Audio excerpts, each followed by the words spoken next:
to Cocktail Hour with Ann. I'm Ann, Associate Editor for Edible Nashville and Cocktail Columnist, and this is my husband James. Hi. We're here to talk about New Year's Eve cocktails because New Year's Eve is coming up, so gotta be prepared. Usually you take a date, perhaps, to a New Year's Eve party, but a lot of us are going to be at home just with our date that we live with. And so for me, it's my husband, so I thought it would be appropriate to have him here with us. So yeah, say hi. Hi. Okay, so we're going to do 3 champagne cocktails today. Why? Because champagne cocktails are easy and they are delicious. And it's New Year's, so really can't think of a more appropriate drink. Yeah. Also, they're so easy. Husband can do it. Even a husband can do it. Yep. Yay! So he's actually going to make these for you today. First, we're going to start out with a classic champagne cocktail. We don't really know when this was invented. Probably 1861 is what people are thinking. It's said that England went into mourning for Prince Albert, and so they made this cocktail.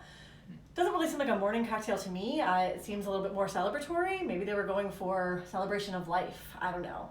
Not so much for morning, but I will drink it in the morning. It's true. Anyway, It's very true. I digress. Okay, so get yourself a champagne flute. I've soaked some sugar cubes in bitters. The traditional bitters, Angostura, cocktail bitters, lots of flavor, lots of great spicy flavor. So I've pre-soaked them. Sugar cubes are great for this purpose, if you're making a bunch of them especially, because bartender's trick, you can get a bunch of them and just soak them in bitters beforehand. They will hold up. They're not gonna disintegrate in your fingers. So go ahead and put one in the bottom here. Okay.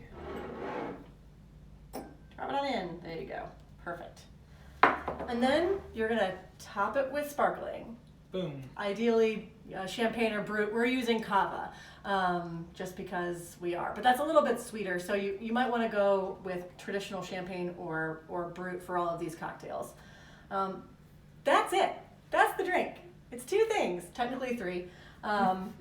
But you can zhuzh it up a little bit. You can add a little bit of Saint Germain, some elderflower liqueur for a little more fanciness. You can add an ounce of brandy.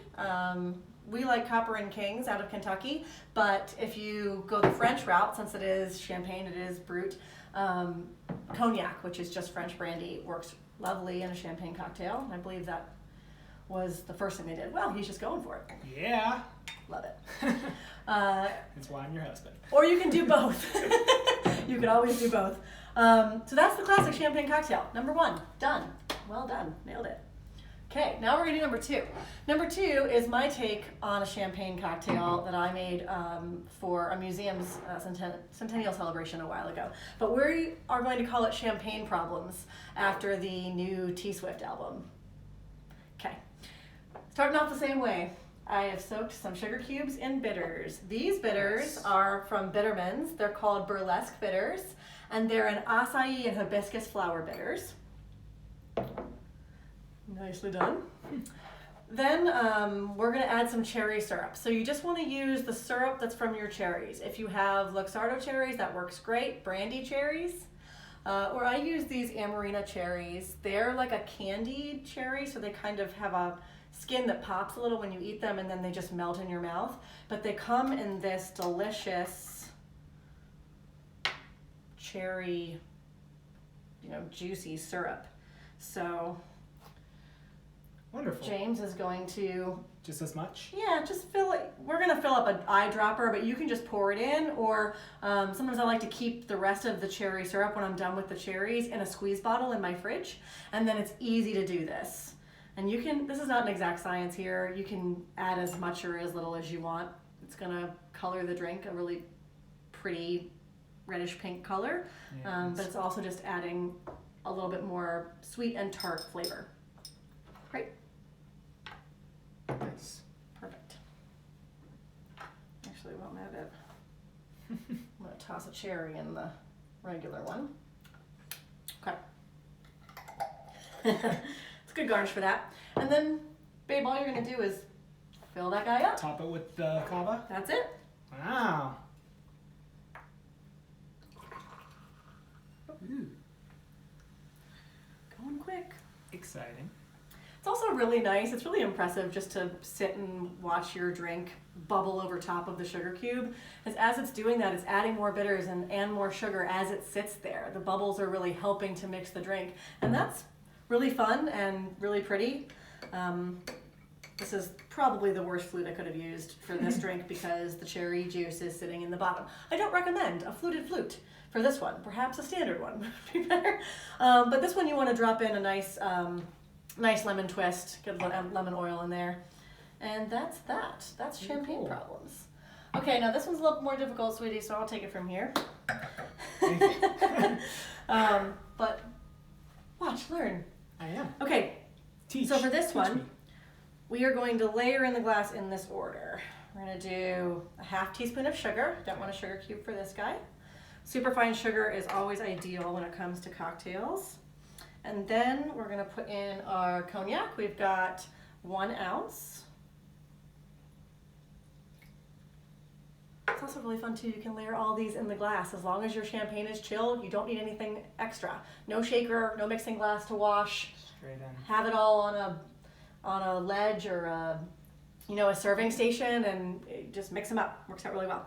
And then we're going to put in our champagne.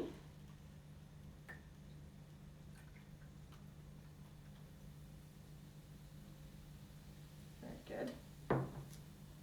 And I'm going to give this just a little agitation for the sugar, but you really don't have to. And again, be careful when you're stirring. It is effervescent. It will go everywhere. But you don't really need to. Again, it's the same thing kind of like the sugar cube. The bubbles will just keep mixing it, adding it in there. It'll be super great. And then we are going to grab our yellow chartreuse. Ooh, that's a squeaky bottle. Okay. And then I'm going to layer about a 1/4 ounce just over the top here. Nice. Okay.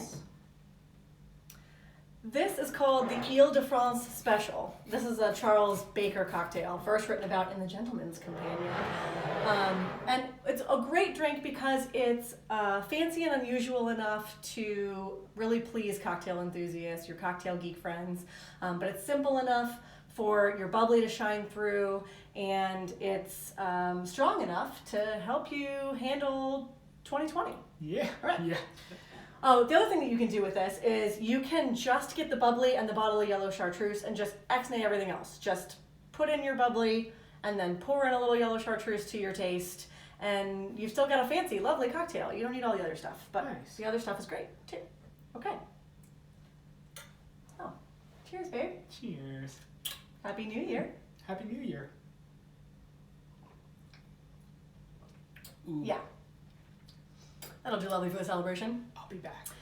Anyway, these 3 cocktails are all available at ediblenashville.com, as always.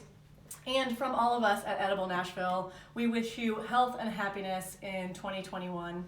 Cheers.